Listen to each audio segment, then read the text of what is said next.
Hello everyone, तुम्ही सर्वजण कसे आहात? माझी खात्री आहे तुम्ही सर्वजण मजेत असणार. हाय व्हायब्रेशनमध्ये लॉ ऑफ अट्रॅक्शनची जर्नी फॉलोसुद्धा करत असणार. बरं का मित्रांनो, आज आपण जाणून घेणार आहोत कर्माचं रहस्य. कर्म म्हणजेच काय आणि कर्मफळ हे कसं मिळते हे आज आपण इथे बघणार आहोत. तर सर्वात प्रथम आपण बघणार आहोत कर्म म्हणजेच काय. तर एका जीवनात एखाद्या व्यक्तीच्या कृतीतून निर्माण होणारी शक्ती जी भविष्यातील जीवनात त्यांच्यासोबत काय घडते यावर प्रभाव टाकणे म्हणजेच प्रभाव पडते म्हणजेच कर्म. ओके, तर आपण कर्माविषयी यामध्ये उदाहरणंसुद्धा बघणार आहोत आणि सर्वच कर्माविषयी जाणून घेणार आहोत. चांगले कर्म करत राहायचं आहे आपल्याला, कारण कर्माचे फळ हे आपल्याला मिळतात. ह्या दुनियामध्ये जोपर्यंत आपण आहोत तोपर्यंत चांगलेच कर्म करत राहायचं आहे, पण त्याचे श्रेय मात्र आपल्याला घ्यायचं नाही आहे. मीपणा किंवा अहंकार बिलकुल आणायचा नाही आहे. कारण करविता कोण आहे?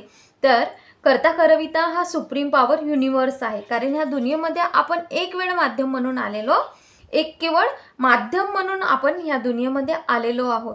म्हणून आपण आपलं श्रेय घ्यायचं नाही आहे, फक्त चांगले कर्म करत राहायचं आहे. एखाद्याने तुम्हाला दुःख दिले असणार तर त्याचा विचार तुम्ही मुळीच करू नका की त्याला दुःख कधी होणार, तर ते तुम्ही बघत बसू नका. तर तो सुप्रीम पॉवर युनिवर्स बसलेला आहे आणि सुप्रीम पॉवर युनिवर्सचा एनी टाईम CCTV कॅमेरा चालू आहे. तुम्हाला असं वाटत असेल आपल्याला कोण बघत आहे, मी असं करणार तर मला कोण काय म्हणणार आहे. पण मित्रांनो, हे लक्षात ठेवा, तुम्हाला ह्या पृथ्वीतलावरील म्हणजे तुम्ही आत्ता जिथे आहात त्याच्या संबंधित जे तुमचे रिलेटिव्ह आहेत, समाज आहे, सर्व जे काही आहे लोक आहेत, तर ते तुम्हाला काय म्हणतील, काही नाही म्हणतील, काय वाईट आहे, हे चांगलं आहे, हे तुम्हाला वाटत असणार. पण तुम्हाला हे लक्षात घ्यायचं असेल की तुम्हाला दुनिया बघत नाही, तर तुम्हाला दुनियाशी हे म्हणणार तर मी चांगलं करणार, त्यांनी ते म्हणणार तर चांगलं करणार, हे लक्षात ठेवण्यापेक्षा तुम्हाला काय लक्षात ठेवायचं आहे मित्रांनो, की सुप्रीम पॉवर युनिवर्सचा एनी टाईम CCTV कॅमेरा चालू आहे. म्हणून तुम्हाला नेहमी चांगले कार्य करायचे आहेत. ओके, तो कोणीच या काळामध्ये ह्या कर्मापासून सुटणार नाही आहे. सुप्रीम पॉवर युनिवर्स तो बघत आहे. ज्यांनी तुम्हाला दुःख दिलं, त्रास दिले, त्यांना सर्वांना गॉड बघेलच. कारण हे कलियुग आहे मित्रांनो. इथे चुकीला कारणे देता येतात पण कर्माला देता येत नाही. म्हणून चांगले कर्म करायचे आहे. जो कुणाचा वाईट विचार करतो त्याला त्याच्या कर्माचे फळं हे भोगावेच लागणार आहेत. कारण जे पेरणार तेच उगवणार. फक्त आणि फक्त आपल्याला चांगले कर्म करत राहायचे आहे आणि स्वतःचं श्रेय मात्र घ्यायचं नाही आहे. कारण या दुनियेमध्ये आपण जे आलो आहोत ते केवळ एक माध्यम म्हणून, केवळ एक माध्यम म्हणून आलेलो आहोत. मनुष्याने घाबरावं तर फक्त कर्माला. कारण कर्म जेव्हा वसुलीला येतं ना, तेव्हा कोणाच्याच वशीला तिथे चालत नाही. तर जसे कर्म, ते म्हणतात ना, मन आहे एक, जसे त्याचे कर्म तसे फळ देतो तो ईश्वर. हे सॉन्गसुद्धा आहे मराठीमध्ये. तर आता बघूया की कर्मफळ हे कसे मिळते. ओके, तर एक मी यामध्ये सांगते. प्रभू श्रीकृष्णाने जेव्हा कंसाचा वध केला होता तेव्हा श्रीकृष्ण फक्त 14 वर्षाचे होते आणि त्याच वेळी कृष्णाची माता देवकी आणि पिता वासुदेव यांची कंसाच्या तावडीतून सुटका झाली. तेव्हा देवकी माता श्रीकृष्णाला विचारलं, बाळ, तू तर देव आहेस ना, मग आम्हाला सोडवायला 14 वर्ष का लागलीत? तर तू तर आधीच हे कार्य करू शकला असतास. तेव्हा श्रीकृष्णाने उत्तर दिलं की हे माते, तू मला 14 वर्षाचा वनवास दिला होतास. श्रीकृष्ण म्हणाले की मी मागील जन्मामध्ये राम होतो आणि तू होतीस माता कैकई. तूच मला 14 वर्षाचा वनवास दिला होतास. म्हणजेच कर्मफळापासून कोणीही वाचू शकलेलं नाही.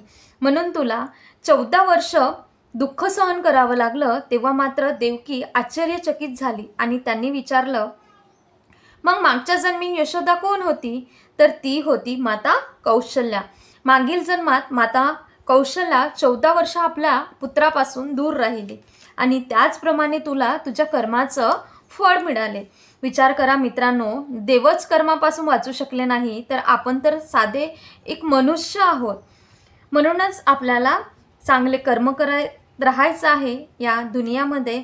इथे सुप्रीम पॉवर युनिवर्सचा CCTV कॅमेरा एनी टाईम चालू आहे, तो बघतच आहे आपण काय करत आहोत, काय नाही करत आहोत, काय वाईट विचार करत आहोत, काय वाईट सोचत आहोत, कुणाकडे दृष्टिकोन कसा ठेवला आहे, हे सर्व CCTV कॅमेरामध्ये, कोणाच्या युनिवर्सच्या कॅमेरामध्ये, CCTV कॅमेरामध्ये कैद होत आहे. म्हणून आपल्याला कर्म हे चांगलेच करायचे आहे. जेव्हा देवाला माफी कर्माला मिळाली नाही, तर आपण साधे एक मनुष्य आहोत, तर आपल्याला कशी काय कर्माला माफी मागता येईल आणि कसे काय आपले कर्म हे पुसले जाणार. ओके, म्हणूनच आपल्याला चांगले कर्म करत राहायचं आहे. इथे चांगले कर्म करत राहायचं आहे. इथे चुकीला माफी मिळते पण कर्माला मिळणार नाही. ओके, एक उदाहरण सांगते मित्रांनो तुम्हाला, म्हणजे तुम्हाला समजायला येईल. समजा एखादी व्यक्ती आहे, त्याला त्याची फॅमिलीसुद्धा आहे, म्हणजे तुम्ही त्या रिलेटेड करू शकाल आणि तुम्हाला कर्म समजतील. समजा एक व्यक्ती आहे, त्याला त्याची फॅमिलीसुद्धा आहे आणि काही दिवसांनी त्याला असं होते की त्याला काहीच आठवण राहत नाही.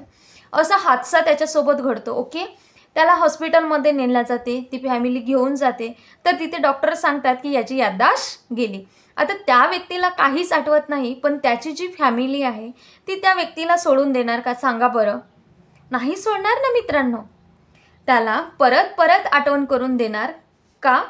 आम्ही तुमची फॅमिली आहोत, हे तुझे आई आहे, वडील आहेत किंवा पती आहे, हो की नाही, जे काही आहे रिलेशन ते त्यांना आठवण करून देणार. पण त्या व्यक्तीला काहीच आठवत नसण्याने तो स्वीकारेल का? सहजासहजी तो स्वीकारणार नाही. ओके, इथपर्यंत तर क्लिअर झालं ना मित्रांनो. तर आता बघूया, तुम्हाला हे तर माहिती आहे ना की जेव्हा एखादा मनुष्य मरण पावते तेव्हा तो फक्त शरीर सोडतो, आत्मा त्याचा तसाच असते. तर तो सोल रूपामध्ये दुसऱ्या जन्मात दुसरे शरीर धारण करून ह्या पृथ्वी तलावर येते. तर जेव्हा ती सोल जन्म घेणार असते तेव्हा त्याला सर्व गर्भामध्ये त्याची याददाश्त तर असते, पण जसं तो जन्माला येते तर सुप्रीम पॉवर युनिवर्स काय करते? त्याची याददाश्तच पुसून टाकते. त्याला मागील जन्मामधील काहीच आठवत नाही, पण त्याने जे कर्म केले आहेत मागील जन्मामध्ये तो परत घेऊनच येते त्या सोलसोबत.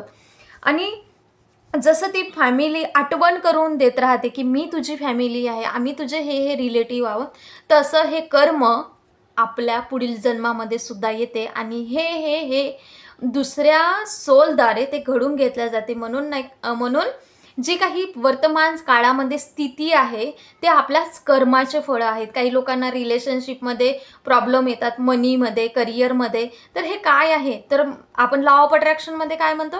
कार्मिक रिलेशनशिप असेल. पण कार्मिक काही करिअरचं असेल, कार्मिक काही प्रॉब्लेम असतील, तर हे काय आहे? कर्म. ओके, तर त्याला मागील जन्मामधील काहीच आठवत नाही आणि वर्तमान काळामध्ये कोणाच्या तरी थ्रू कोणी परेशान करतात, दुःख देतात, तर ते काय असते? कधी काळी आपण त्या सोबत तसं वागल्या गेलो असणार म्हणून, आणि ते त्या काळात शक्य नाही झाल्यामुळे तो त्याचा शरीर त्यागून परत तो जन्म घेऊन त्या सोलला परेशान करण्यासाठी, आपला जो सोलचं पर्पज असते ते दाखवण्यासाठी तो परत यामध्ये येत असते. आणि आता वर्तमान काळामध्ये ते कर्माचे भोग भोगायला मिळतात. लॉ ऑफ अट्रॅक्शनमध्ये सांगतात की पास्ट कर्माला हील करा. तर हे काय आहे मित्रांनो? कर्म. तर लाईफमध्ये काहीही सिच्युएशनला किंवा कुठल्याही हेल्थ, मनी, करिअर, रिलेशनशिपमध्ये प्रॉब्लेम असणार तर पास्ट कर्माला हील करा म्हणून म्हणतात. तर हे सर्व कर्माचे फळं आहेत. म्हणूनच जसं त्याची याददाश्त गेली पण त्याची फॅमिली सोडून दिली का? नाही दिली. तर हा फक्त शरीर त्यागलं, सोल तर तीच होती, त्यामुळे हे सर्व प्रॉब्लेम्स येत असतात. म्हणूनच आपण म्हणतो की पास्ट कर्माला हील करा, म्हणजेच तुमचे सर्व एरिया हील होतील. ओके, हे लॉ ऑफ अट्रॅक्शनमध्ये म्हणतो. म्हणूनच हे कर्म तुम्हाला सांगत आहे की कर्म करताना चांगले करा, म्हणजेच तुमचं जे जीवन आहे ते सक्सेसफुल आणि चांगलं आणि हॅपीमध्ये जाणार. तर म्हणून मला वाटलं की कर्माविषयी थोडंफार सांगायला पाहिजे. ओके, म्हणून हा व्हिडिओ मी बनवला. म्हणून तुम्हाला चांगले कर्म करत राहायचे आहे. परत एक उदाहरण सांगते. आमच्या गावातील एक मुलगा, ते आम्ही सत्यामध्ये ही घटना सत्यामधील आहे आणि आम्ही त्या व्यक्तीला ओळखतो सुद्धा, तर त्याचविषयी मी सांगत आहे. ओके. आमच्या गावातील एक मुलगा प्रत्येक याच्यामध्ये खूप एरियामध्ये म्हणजेच खूप हुशार होता. अभ्यासामध्ये म्हणा, कुठलंही एक्झाम दिली तर त्याला त्यामध्ये सक्सेस होतं, कुठेही बिझनेस केला त्यामध्ये सक्सेस होतं. ओके. तर अभ्यासात, व्यवहारामध्ये प्रत्येक एरियामध्ये तो चांगला होता. यामधून तुम्हाला कर्म कळेल मित्रांनो, हे समजून घ्या. अबंडन्स, प्रॉस्परस लाईफ तो जगत होता. पण काय असे, कर्म कुणाला चुकलेलं नाही आहे. तर पण त्याने कर्म असे केले की ते त्याला भोगावेच लागले. पण त्याने कर्म इतके वाईट केले ना की तो आता लक्झरीज लाईफच जगत नाही आहे. त्याने त्याच्याकडे कार, बंगला, गाडी, सोनं, धन सर्वच होते, नोकरी सर्वच काही होती. पण आता काय झालं, कर्मच इतके वाईट झाल्यामुळे कार, बंगला, सोने, धन सर्वच ते नाहीसे सुद्धा झाले आणि तो लक्झरियस लाईफ नाही जगत आहे. तर हे कशामुळे झाले, त्याचे कर्म बघा अगोदर कसे झाले. जेव्हा तो चांगला होता तेव्हा तो लक्झरियस लाईफ जगत होता. जेव्हा तो ग्रॅटिट्यूडच्या फिलिंगमध्ये होता तेव्हा तो लक्झरियस लाईफ जगत होता. जेव्हा तो मान सन्मान, प्रत्येक कार्य चांगलं करायचं तेव्हा तो लक्झरियस लाईफ जगत होता. आणि त्या विरुद्ध तेव्हा ज्याने केलं तेव्हा तो श्रीमंतीमधून गरिबीमध्ये आला. तर हे कशामुळे झाले, तर त्याचे कर्म बघा. अगोदर सर्वांचाच त्याने मान सन्मान, मोठ्या व्यक्तींचा आदर करायचा. आता तो कुणाचाच आदर करत नव्हता. लहान लेकरांना पण प्रेम करत नव्हता, लाड करीत नव्हता. म्हणजेच हृदय शून्य असा तो मनुष्य बनला. तर हे सर्व कशामुळे झाले मित्रांनो, तर कुणाचा मान सन्मान नाही केला, आदर नाही केला, चुकीच्या सवयी, व्यसन, कोणाच्याही गॅसिप करणे, वाईट दृष्टिकोनाने बघणे, ग्रॅटिट्यूडची तर भावना खूप खूप दूरवर त्याने ठेवली नाही. ग्रॅटिट्यूडची भावना खूप खूप दूर ठेवली त्याने. आणि नंतर अशा चक्रव्यूहामध्ये फसून त्याच्या मित्रांच्या संगतीमध्ये कार, गाडी, बंगला, सोने सर्वच नाहीसे झाले. ते अवघ्या फक्त 2-3 वर्षामध्ये. आणि श्रीमंतीमधून गरिबीमध्ये तो मुलगा आला.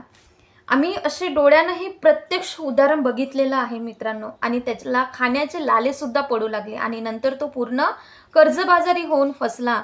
हे त्याच्यासोबत 2 ते 3 वर्षामध्ये असा तो काळ गेला. कारण ते कर्माचे फळं त्याला त्या वर्षामध्ये भोगायचे होते. आणि त्यानंतर त्याला पश्चाताप झाला आणि मित्रांची संग सोडून परत तो अगोदरसारखा झाला. अगोदरच्या स्थितीमध्ये येऊ लागला. वाईट दृष्टीने बघणे सोडून दिलं, गॉसिप करणे सोडून दिलं, ग्रॅटिट्यूडच्या भावनेमध्ये तो आला. प्रत्येक छोट्या छोट्या गोष्टींना ग्रॅटिट्यूड द्यायला लागला. लहान लेकरांना प्रेम, दुसऱ्यांना मोठ्यांना आदर तो करू लागला. आणि आता हळूहळू त्याने नोकरी मिळवली, गाडी मिळवली आणि हळूहळू सर्वच तो मिळवत आहे. तर ह्यावरून तुम्हाला काय वाटते मित्रांनो, तर त्याचेच कर्माचे फळ तो भोगला आणि कर्म कुणालाच चुकत नाही मित्रांनो. म्हणून चांगले कर्म करत राहा, मात्र त्याचे श्रेय मात्र तुम्ही घेऊ नका. मीपणा, अहंकार आणू नका. कारण जेव्हा मीपणा आणि अहंकार येतो तेव्हा माणूस परिपूर्णरित्या झिरोमध्ये येऊन जातो की मी सर्व करत आहे, म्हणून मीपणा घ्यायचा नाही आहे. म्हणून चांगले कर्म करत राहा, श्रेय घेऊ नका. देवालाच सुटले नाही मित्रांनो, तर आपण तर मनुष्य आहोत, तर आपले कर्म कसे सुटतील, हो की नाही.